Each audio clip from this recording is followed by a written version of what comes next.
Hello दोस्तों, मैं आपका दोस्त और आप देख रहे हैं शॉर्ट ट्रिक रिटर्न।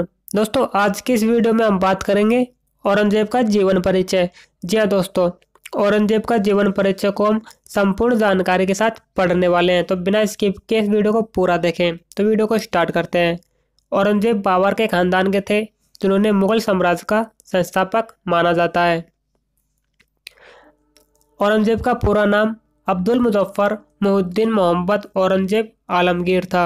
और आपको बता दें, आलमगीर औरंगजेब ने स्वयं लगाया था, जिसका अर्थ होता है विश्व विजेता।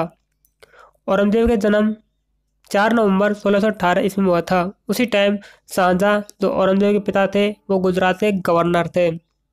औरंगजेब का जन्म स्थान दाहोद, जो गुजरात में है। इसके पिता का नाम शाहजहां था। इसकी माता का नाम मुमताज महल थी। औरंगजेब की पत्नियां दिलराज बानो बेगम, बेगम नवाब बाई और उदयपुरी महल। औरंगजेब के पुत्रों के नाम बहादुर शाह आजम, मोहब्बत काम बख्श, मोहब्बत सुल्तान और सुल्तान मोहब्बत अकबर। अब बात करेंगे हम औरंगजेब का शुरुआती जीवन कैसा था। औरंगजेब बाबर के खानदान के थे, जिन्होंने मुगल साम्राज्य का संस्थापक माना जाता है। औरंगजेब जन्म के समय ही उनके पिता शाहजहां, जो गुजरात के गवर्नर थे, जो आपको पहले ही बता दिया है, 9 साल की उम्र में ही औरंगजेब को उनके दादा जहांगीर द्वारा लाहौर में बंधक बना लिया गया था, जिसकी वजह उनके पिता एक युद्ध में असफल होना था। 2 साल बाद यानी 1628 में जब शाहजहां आगरा के राजा घोषित किए, तब औरंगजेब व उनके बड़े भाई दारा शिकोह वापस अपने माता पिता के साथ रहने लगे। एक बार 1633 में आगरा में कुछ जंगली हाथियों ने हमला बोल दिया, जिससे प्रजा में भड़कंप मच गया। औरंगजेब ने बड़ी बहादुरी के साथ और अपनी जान जोखिम में डालकर इन हाथियों से मुकाबला किया और एक काल कोठरी में बंद कर दिया। यह देख उनके पिता बहुत ही खुश हुए और उन्हें सोने से तोला और साथ ही उन्हें बहादुर की उपाधि प्रदान की। औरंगजेब का पारिवारिक विवाद। अपनी सूझबूझ से औरंगजेब अपने पिता के चहेते बन गए।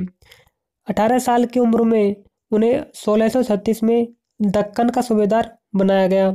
1637 में औरंगजेब ने सफविद की राजकुमारी दिलराज बानो बेगम से निकाह किया। ये औरंगजेब की पहली पत्नी थी। 1644 में औरंगजेब की एक बहन की अचानक मृत्यु हो गई। इतनी बड़ी बात होने के बावजूद औरंगजेब तुरंत घर नहीं आया। कई हफ्तों बाद जब वे घर आए, तो वह पारिवारिक विवाद का बहुत बड़ा कारण बन गए। इसी कारण शाहजहां ने औरंगजेब को दक्कन के सूबेदार के पद से हटा दिया।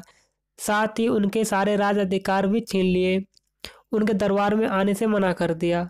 शाहजहां का गुस्सा शांत होने पर उन्हें यानी 1645 में औरंगजेब को गुजरात का सूबेदार बना दिया। ये मुगल साम्राज्य का सबसे अमीर प्रांत था। औरंगजेब ने यहाँ अच्छा काम किया, जिसके चलते उन्हें अफगानिस्तान का गवर्नर भी बना दिया। 1657 में शाहजहां बहुत बीमार पड़ गया, जिसके चलते तीनों भाइयों में सत्ता को लेकर जंग छिड़ गई।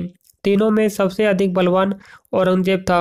उन्होंने अपने पिता शाहजहां को बंदी बना लिया और तीनों भाइयों को फांसी दे दी, जिसके बाद औरंगजेब ने अपना राज्याभिषेक खुद ही करवाया। इन सब कार्यों के चलते मुगल साम्राज्य में तू होने लगी और प्रजा भी इनसे नफरत करने लगी। औरंगजेब ने अपने पिता को मारने की बहुत कोशिश की, लेकिन कुछ वफादारों के कारण ऐसा नहीं कर पाए। औरंगजेब का शासनकाल। औरंगजेब पूरे भारत को मुस्लिम देश बना देना चाहता था। उन्होंने हिंदू पर बहुत ही जुल्म किए और हिंदू त्योहारों को मनाना पूरी तरह से पाबंद कर दिया। औरंगजेब ने गैर मुस्लिम समुदाय के लोगों पर अतिरिक्त कर भी लगाना चाहता था। औरंगजेब ने कश्मीर के लोगों पर मुस्लिम धर्म को मानने के लिए भी जोर डालते थे। जब सिख गुरु तेग बहादुर ने कश्मीर के लोगों के साथ खड़े होकर इस बात का विद्रोह किया, तो औरंगजेब ने उन्हें फांसी दे दी।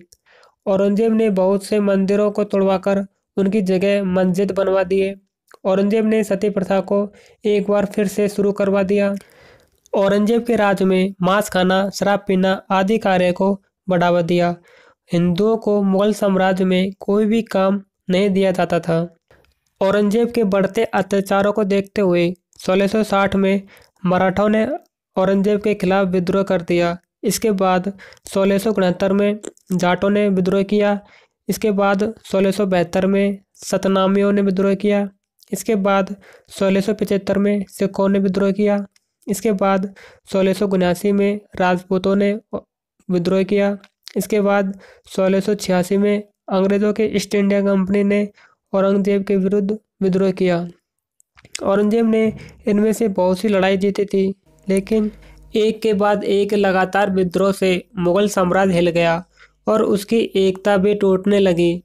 औरंगजेब की कड़ी तपस्या भी काम नहीं आई।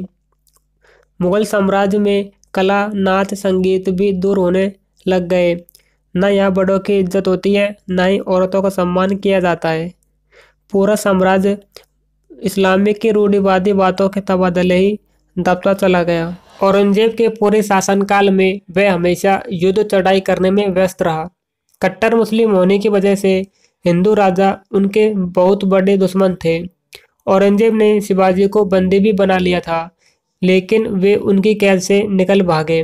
अपनी सेना के साथ मिलकर शिवाजी ने औरंगजेब से युद्ध किया और औरंगजेब को हरा दिया। इस तरह मुगल शासक खत्म होने लगा और मराठों ने अपना शासन बढ़ा लिया। औरंगजेब की मृत्यु 90 साल की उम्र में औरंगजेब ने 3 मार्च 1707 में अपने प्राण त्याग दिए। दौलताबाद में औरंगजेब को दफनाया गया। 50 साल के शासन में औरंगजेब ने इतने विद्रोह को बढ़ावा दिया कि उनके मरते ही मुगल साम्राज्य का अंत हो गया। उनके पूर्वज बाबर मुगल साम्राज्य का संस्थापक माने जाते हैं। वह औरंगजेब इस साम्राज्य का अंत का कारण बने। औरंगजेब ने ही दिल्ली के लाल किले में मोती मस्जिद बनवाई थी। दोस्तों, कैसे लगी आपको ये वीडियो? अगर वीडियो पसंद आए तो लाइक करना, अपने दोस्तों के साथ शेयर करना। अभी तक आपने हमारा चैनल सब्सक्राइब नहीं किया तो सब्सक्राइब कर ले और बेल आइकन को प्रेस कर ले, जिससे हर वीडियो का नोटिफिकेशन आपको सबसे पहले मिलता रहे। धन्यवाद। मिलते हैं अगले वीडियो में।